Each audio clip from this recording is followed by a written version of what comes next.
Welcome, everybody, to another episode of Peace Seekers, where we are exploring the so-called Apocrypha. And we have started out this series with the Testament of the 12 Patriarchs. And we got two left. We got today's, which is the Testament of Joseph. And this should be a mighty good one. And then we're following that up with the Testament of Benjamin. So hopefully y'all are excited for the reading. And even if you're not here live, hopefully you enjoy the reading later on when you got some time to check it out. But yeah, welcome everybody. Hope y'all are having a good start to the week. I'm sure know I am. It is Mother's Day, so happy Mother's Day to all of those mamas out there. And what blessings they are, and of course they can be a handful, but gotta show love for the mama. So happy Mother's Day again. Yeah, so for those real quick, for those who don't know what this is we're going to do a quick reading. We will be reading the whole Testament of Joseph, and once we're done with that, we'll have just a brief little discussion, just some of my thoughts about my first time reading it. Again, this is my first time reading it. I've never read these before.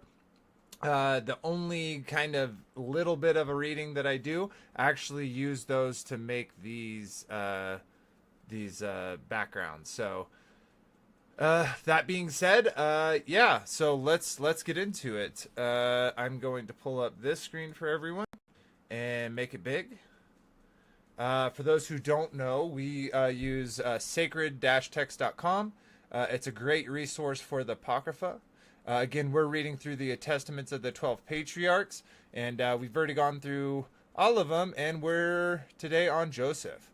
And so we will be reading that. I'm going to go ahead and copy and paste this into the chat. So if you are interested in reading along from where I'm reading, you will have that available to you. And then, of course, those who are watching it later will have that available to them as well. So, gonna pull this up. Got that. Alrighty, so let's get to reading. And I got that in both chats. Perfect. Awesome. Alright, so the Testament of Joseph. Oh, got some issues. 1 second. There we go. Perfect. Okay, so get this positioned a little bit better. The Testament of Joseph, the 11th son of Jacob and Rachel. Chapter 1. Joseph, the 11th son of Jacob and Rachel, the beautiful and beloved, his struggle against the Egyptian temptress. The Testament of Joseph, Chapter 1. The copy of the Testament of Joseph.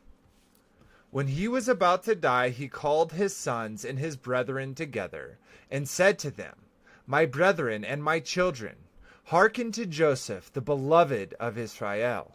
Give ear, my sons, unto your father. I have seen in my life envy and death. Yet I went not astray, but preserved in the truth of the Lord.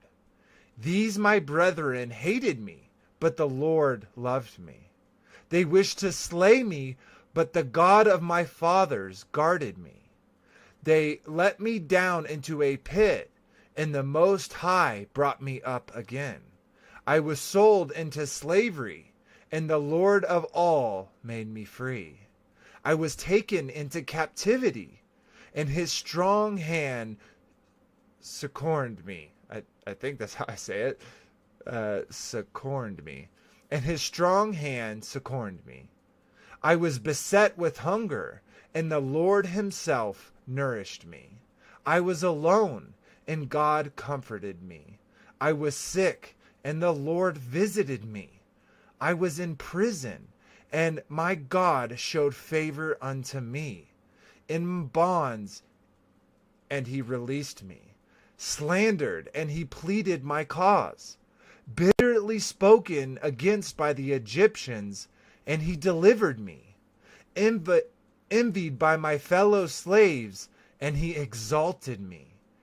And this chief captain of Pharaoh entrusted to me his house. And I struggled against a shameless woman, urging me to transgress with her. But the God of Israel, my father, delivered me from the burning flame.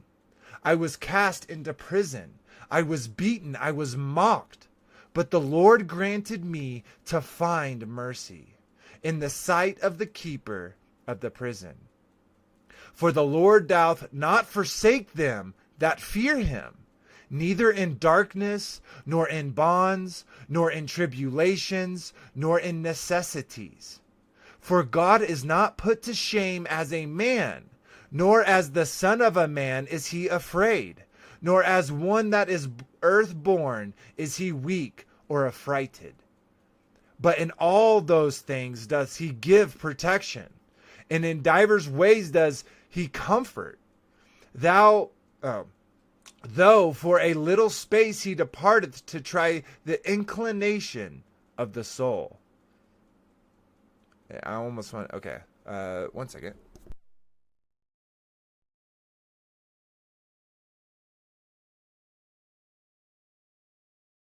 I'm going to read that last part because I kind of read it weird.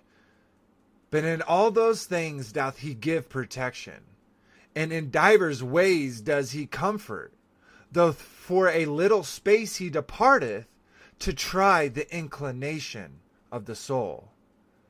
In 10 temptations he showed me approved, and in all of them I endured.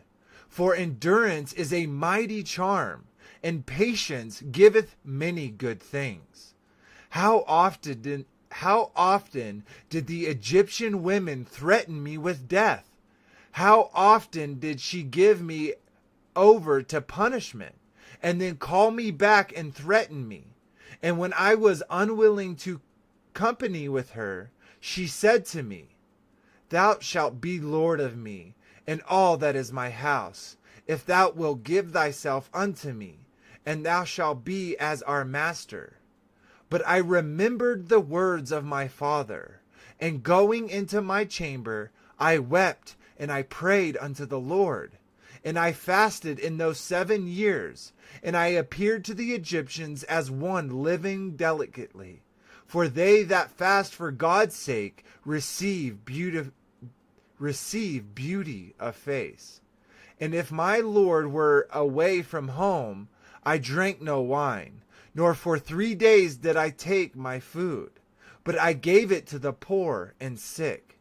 And I sought the Lord early, and I wept for the Egyptian women of Memphis, for very unceasingly did she trouble me. For also at night she came to me under pretense of visiting me. And because she had no male child, she pretended to regard me as a son. For a time she embraced me as a son, and I knew it not. But later she sought to draw me into fornication. And when I perceived it, I sorrowed unto death. And when she had gone, I came to myself, and lamented for her many days, because I recognized her guile and her deceit. And I declared unto her the words of the Most High, if haply she would turn from her evil lust. Often therefore did she flatter me with words as a holy man, and guilefully in her talk praise my chastity before her husband, while desiring to ensnare me when we were alone. For she lauded me openly as chaste, and in secret she said unto me, Fear not my husband, for if he is persuaded concerning thy chastity, for ever should one tell him concerning us, he would believe not. He would not. Okay. For even should one tell him concerning us, he would not believe. Owing to all these things, I lay upon the ground and besought God that the Lord would deliver me from her deceit. And when she had prevailed nothing thereby, she came again to me under the plea of instruction, that she might learn the word of God. And she said unto me, If thou if thou willest thou I should leave my idols, lie with me, and I will persuade my husband to depart from his idols, and we will walk in the law by the Lord. And I said unto her, The Lord willeth not that those who reverence him should be in uncleanness, nor doth he take pleasure in them that commit adultery, but in those that approach him with a pure heart and undefiled lips. But she hid her peace, longing to accomplish her evil desire. And I gave myself yet more to fasting and prayer, that the Lord might deliver me from her. And again, at another time, she said unto me, If thou wilt not commit adultery, I will kill my husband by poison, and take thee to be my husband. I therefore, when I heard this, rent my garments, and said unto her, Woman, reverence God, and do not this evil deed, lest thou be destroyed. For know indeed that I will declare this thy device unto all men. She therefore, being afraid, besought that I would not declare this device. And she departed, soothing me with gifts, and sending to me every delight of the sons of men. And afterward she sent me food mingled with enchantments. And when the eunuch who brought it came, I looked up and beheld a terrible man giving me with the dish a sword. And I perceived that her scheme was to beguile me. And when he had gone out, I wept, nor did I taste that or any other of her food. So then, after one day, she came to me and observed the food, and said unto me, Why is it that thou hast not eaten of the food? And I said unto her, It is because thou hast filled it with deadly enchantments. And let me start that over. I apologize for clearing my throat. And I said unto her, It is because thou hast filled it with deadly enchantments. And how sayest thou, I come not near to idols, but to the Lord alone? Now, therefore, know that the God of my father hath revealed unto me by his angels thy wickedness, and I have kept it to convict thee, if haply thou mayest see and repent. But that thou mayest learn that the wickedness of the ungodly hath no power over them that worship God. With chastity, behold, I will take of it and eat it before thee. And having said so, I prayed thus, The God of my fathers, and the angel of Abraham, be with me, and ate. And when she saw this, she fell upon her face at my feet, weeping. And I raised her up, and admonished her. And she promised to do this iniquity no more. But her heart was still set upon evil, and she looked around how to ensnare me. And sighing deeply, she became downcast, though she was not sick. And when her husband saw her, she said unto her, Why is thou countenance fallen? And she said unto him, I have a pain at my heart, and the groanings of my spirit oppress me. And so he comforted her who was not sick. Then, accordingly, seizing an opportunity, she rushed unto me while her husband was yet without, and said unto me, I will hang myself, or cast myself off a cliff, if thou wilt not lie with me. And when I saw the spiller of Belair was troubling her, I prayed unto the Lord, and said unto her, Why, wretched woman, art thou troubled and disturbed, blinded through sins? Remember thou, if thou killest thyself, Estio, the concubine of thy husband, thy rival, will beat thy children, and will destroy thou memorial from off the earth. And she said unto me, Lo, then thou lovest me. Let this suffice me. Only strive for my life and my children, and I expect that I shall enjoy my desire also. But she knew not that because of my Lord I spake thus, and not because of her. For if a man hath fallen before the passion of a wicked desire, and become enslaved by it, even as she, whatever good things he may hear with regard to that passion, he receiveth it with a view to his wicked desire. I declare therefore unto you, my children, that it was about the 6th hour when she departed from me, and I knelt before the Lord all day and all the night. And about the dawn I rose up, weeping the while, and praying for a release from her. At last then she laid hold of my garments, forcibly dragging me to the connection with her, connection. I'm guessing that's for forcibly dragging me to have connection with her. When therefore I saw that in her madness she was holding fast to my garment, I left it behind and fled away naked. And holding fast to the garment, she falsely accused me, and when her husband came, he cast me into prison in his house. And on the morrow he scourged me and sent me into the Pharaoh's prison. And when I was in bonds, the Egyptian woman was oppressed with grief, and she came and heard how I gave thanks unto the Lord, and sang praises in the abode of darkness. And with glad voice rejoiced, glorifying my God, that I was delivered from the lustful desire of the Egyptian woman. And often hath she sent unto me, saying, Consent to fulfill my desire, and I will release thee from thy bonds, and I will free thee from the darkness. And not even in thought did I incline unto her.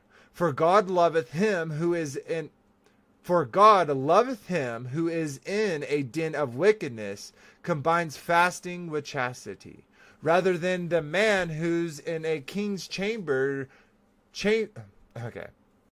rather than the man who in king's chambers concubines luxury with license.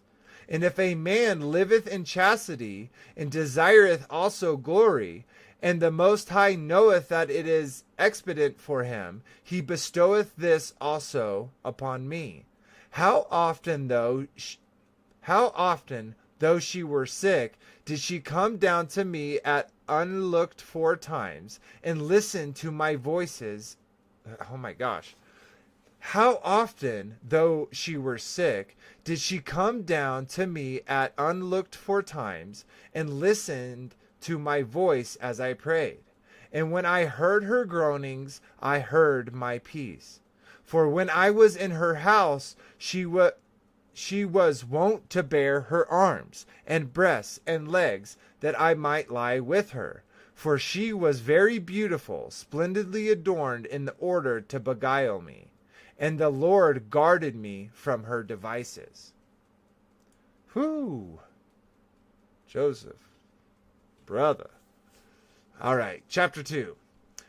Let's read the little catch. It says, Joseph is the victim of many plots by the wicked ingenuity of Memphian women. For an interesting prophetic parable, verses 73 through 74. Okay. Ye see therefore, my children, how great things patient worketh, and prayer with fasting. So ye too, if ye follow after chastity and purity with patience and prayer, with fasting and humility of heart, the Lord will dwell among you, because he loveth chastity. And whosoever the Most High dwelleth, even though envy, or slavery, or slander befalleth a man, the Lord who dwelleth in him for the sake of his chastity not only delivereth him from evil, but also exalteth him even as me. For in every way the man is lifted up, whether in deed or in word or in thought.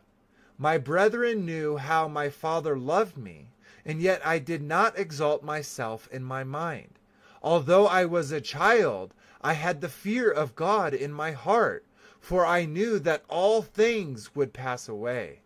And I did not raise myself against them with evil intent, but I honored my brethren. And out of respect for them, even when I was being sold, I refrained from telling the Ishmaelites that I was a son of Jacob, a great man and a mighty. Do ye also, my children, have the fear of God in all your works before your eyes, and honor your brethren. For every one who doeth the law of the Lord shall be loved by him. Okay, there we go, sorry. And when I came to the Endoclopati with the Ishmaelites, they said to me, saying, Art thou a slave?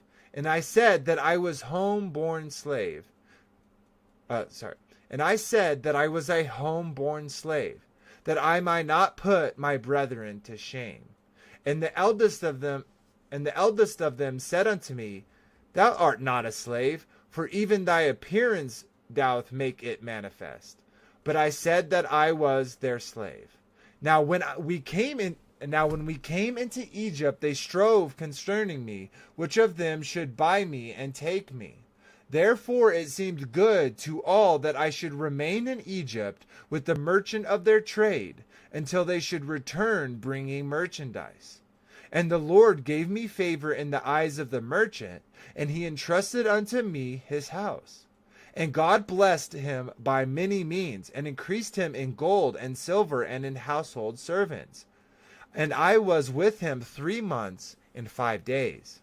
And about that time the Memphian woman, the wife of the Pentiferous, came down in a chariot with great pomp, because he had heard from her eunuchs concerning me. And she told her husband that the merchant had become rich by means of a young Hebrew, and they say that he had assuredly been stolen out of the land of Canaan. Now therefore render justice unto him, and take away the youth to thy house. So shall the God of the Hebrews bless thee, for the grace from heaven is upon him. And the Pentiferous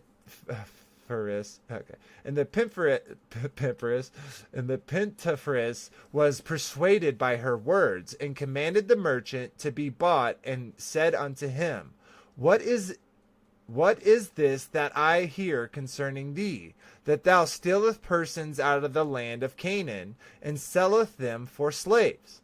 But the merchant fell at his feet and besought him, saying, I beseech thee, my lord, I know not what thou sayest. And the such a weird word. And the Pentiferous said unto him, Whence then is the Hebrew slave? And he said, The Ishmaelites entrusted him unto me until they should return. But he believed him not, but commanded him to be stripped and beaten. And when he persisted in this statement, Pentiferous said, Let the youth be bought. And when I was let the youth be brought. And when I was brought in, I did abstinence to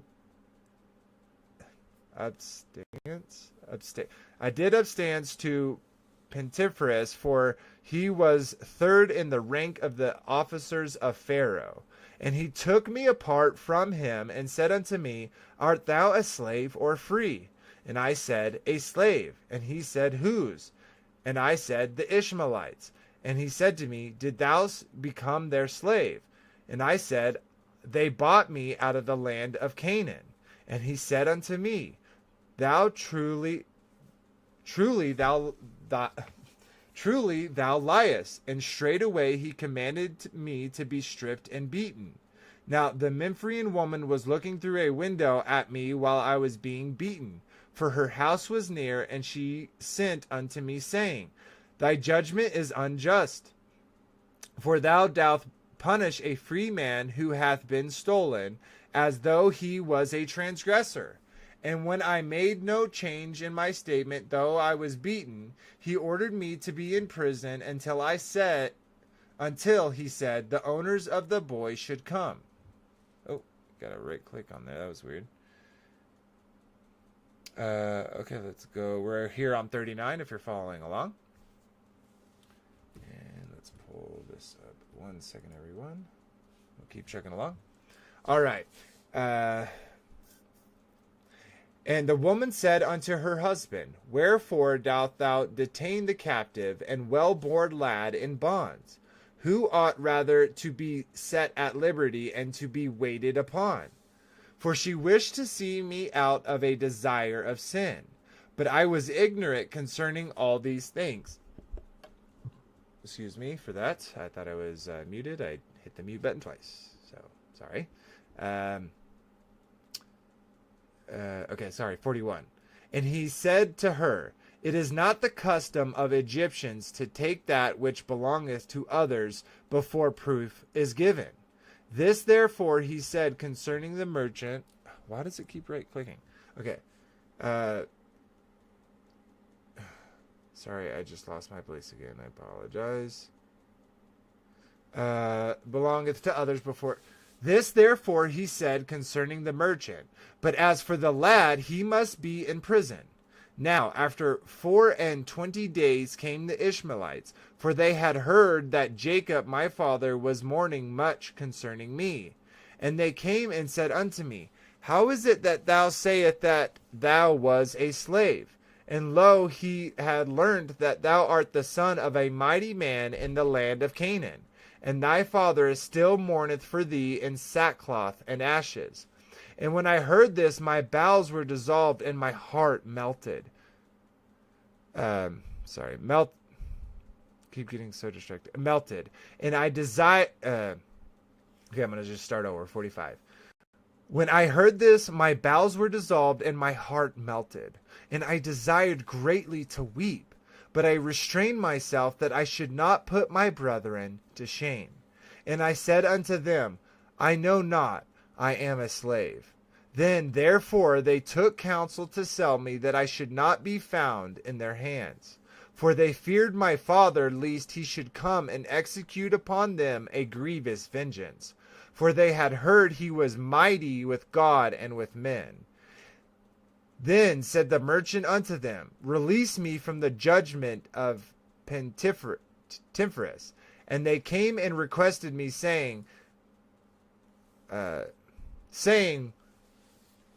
Say that thou was bought by us with money, and he will set us free. Now the Memphian woman said to her husband, Buy the youth, for I hear, said she, that they are selling him. And straightway she sent an eunuch to the Ishmaelite and asked them to sell. But since the eunuch would not agree to buy me at their price, he returned, having made trial of them. And he said, and he made known to his mistress that they should ask a large price for their slave. And she sent another eunuch, saying, Even though they demand 2 minas, give them, do not spare the gold, only buy the boy and bring him to me. And the eunuch therefore went and gave them 80 pieces of gold, and he received me. But to the Egyptian woman he said, I have given 100. And though I knew this, okay, wait, sorry, that totally just threw me for a loop. Okay, the eunuch therefore went and gave them 80 pieces of gold, and he received me. But to the Egyptian woman he said, I had given 100. And though I knew this, I held my peace, lest the eunuch should be put to shame. Ye see, therefore, my children, what great things I endured, that I should not put my brethren to shame. Do ye also, therefore, love one another, and with long suffering hide ye one another's faults. For God delivereth in the unity of brethren, and in the purpose of a heart takes pleasure in love. And when my brethren came into Egypt, they learnt that I had... And when my brethren came into Egypt, they learnt that I had returned their money unto them, and unbraided them not, and comforted them. Wow, these are really 2 long chapters. But they're really good. And after the death of Jacob my father, I loved them more abundantly. And all the things whatsoever he commanded, I did very abundantly for them. And I suffered for them not to be afflicted in the smallest matter. And all that was in my hand I gave unto them.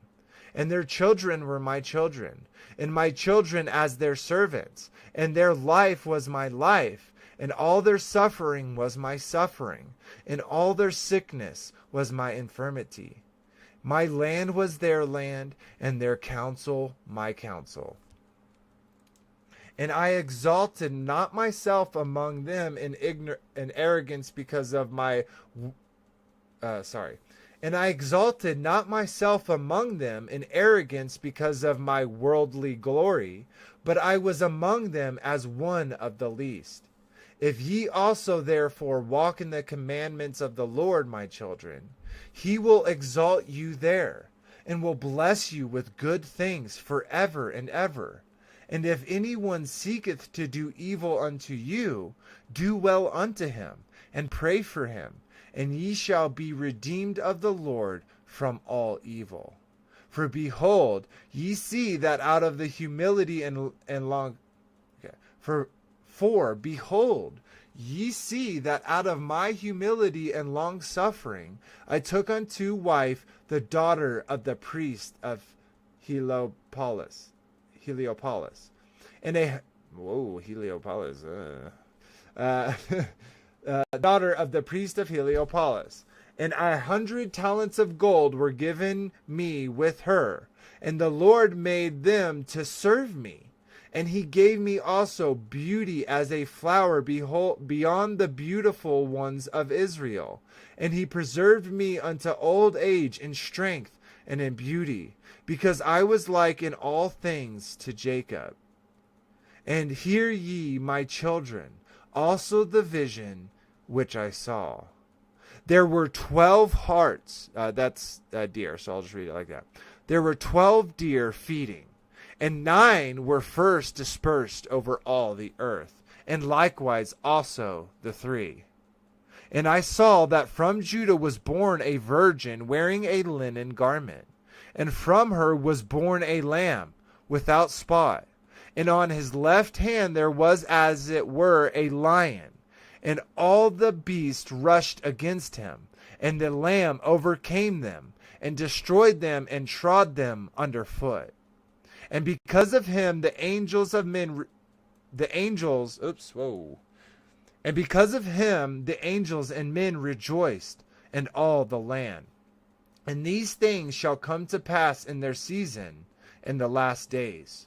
Do ye therefore, my children, observe the commandments of the Lord, and honor Levi and Judah, for from them shall arise unto you the Lamb of God, who taketh away the sin of the world, one who saveth all the Gentiles and Israel. For his kingdom is an everlasting kingdom, which shall not pass away. But my kingdom among you shall come to an end as a watcher's hammock, which after the summer disappeareth. For I know that after my death the Egyptians will afflict you. But God will avenge you, and will bring you into that which he promised to your fathers. But ye shall carry upon my bones with you, for when my bones are being taken up thither, the Lord shall be with you in light, and Belair shall be in the darkness with the Egyptians. And carry ye up Asnath your mother to the hippodrome, your mother to the hippodrome, and near Rachel your mother bury me. And when he had said these things, he stretcheth out his feet, and died at a good old age. And all Israel mourned for him, and all Egypt with a great mourning. And when the children of Israel went out of Egypt, they took with them the bones of Joseph, and they buried him in Hebron with his fathers. And the years of his life were 110 years. Whew, that gave me chills, that last part with the bones. Okay, so let's get into discussion. That was awesome. Hope y'all enjoyed the reading, minus my little clears of throats and all that jazz. But wow, what 2 long chapters, 2 amazingly great chapters. I really liked it. Like he really did. Chapter 1, a lot of long suffering, a lot of patience from Joseph, and it's so interesting, right? Love is patience. Like the first thing that it's describing when talking about love, and we see we all agreed that love is beautiful, and then we can kind of see that tied here in chapter 2. But just to see all that he went through, and just not what was really set up against him, right? We saw this here up in the beginning real quick. I want to point that out, and that I feel like it really goes into what comes next.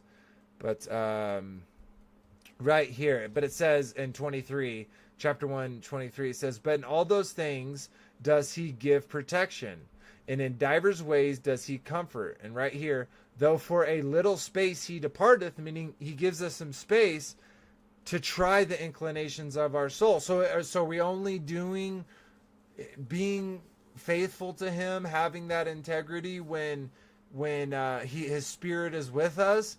But if he departs, is our soul gonna have this other desire?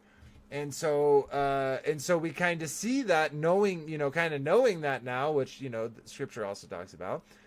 It's so interesting where he goes through this. I was cast into prison, I was beaten, I was mocked, I did all these things. But he says, through all of these temptations, I overcame them. And then, with the Egyptian woman, oh my gosh, to have such, you see Belair's, the evil one's plans here, how willing, how far he will go. And we kind of talked about this on the round table when we were talking about demons. How once you in yourself, you really get, hey, I'm not gonna do this thing anymore, or I am gonna start doing this thing, whatever it is, trying to remove that sin in your life and trying to bring in righteousness into your life. It's as soon as you got it locked down on your personal self-control, all of a sudden it seems like you have these outside forces, kind of going. And you see this here so well, because you see that when Joseph is going through these, he points out, when he sees the eunuch take the 20, steal the 20 gold, he actually bought it for 80, but he said he bought it for 100. So obviously he kept that 20 gold.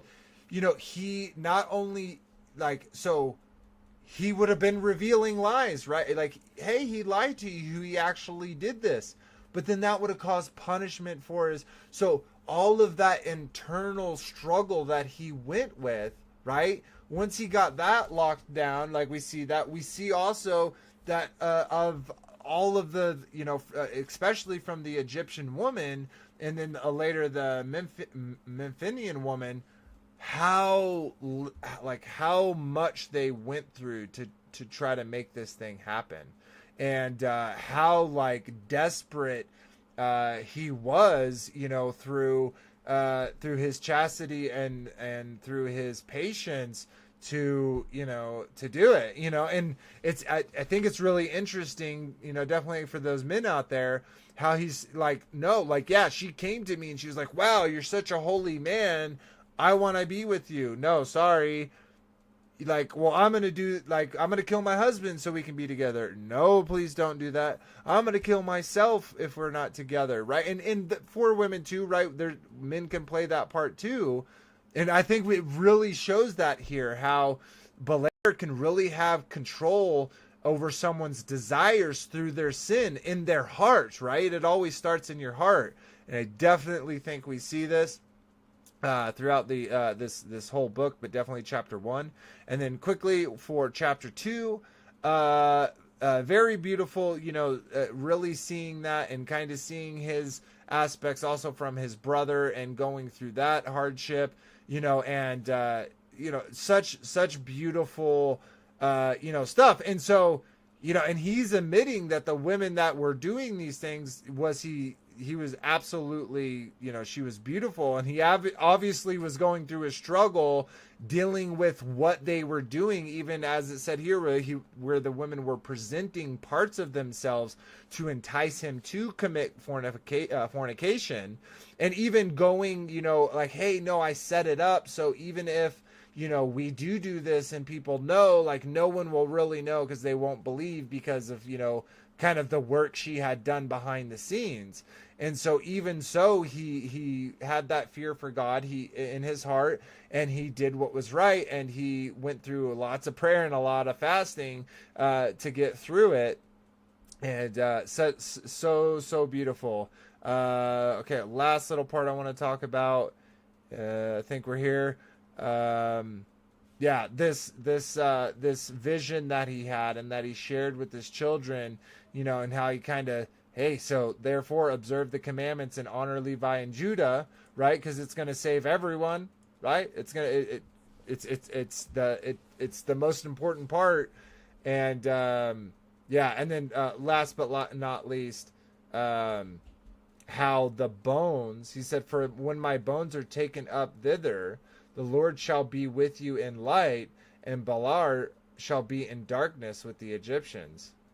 So I thought that was very interesting. I think there's a lot of gravy, but that's it. That's Peace Seekers. So we're gonna read the chapters. We give a little bit of a talk, a little discussion on what we thought.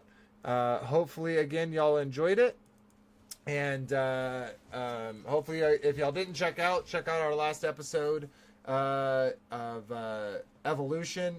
We did have some technical issues with Grabbler too, but it was still a fun episode. But yeah, until next time, guys, hope you have a great week coming up. And until next time, remember the ABBA loved you first. Have a good day, everybody.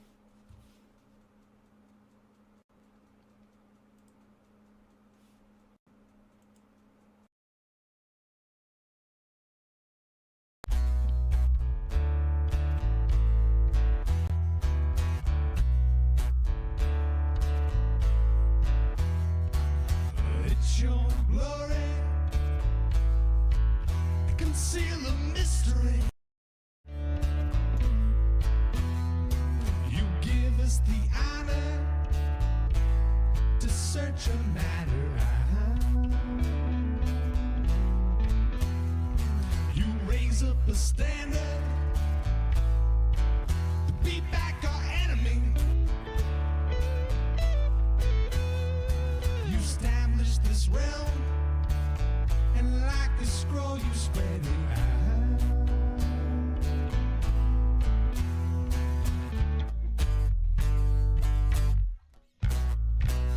Dig deep, search it out. Dig deep, seek it out.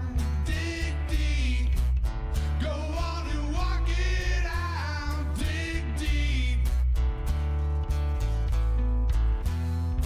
I give you oil to fill up your cup.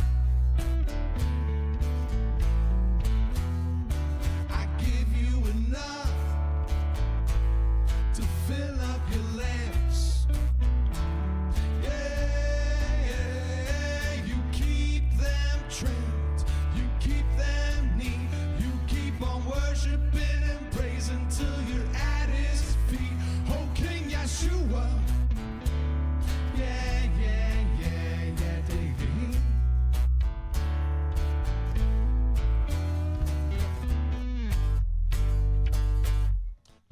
Yeah, dig deep, search it out.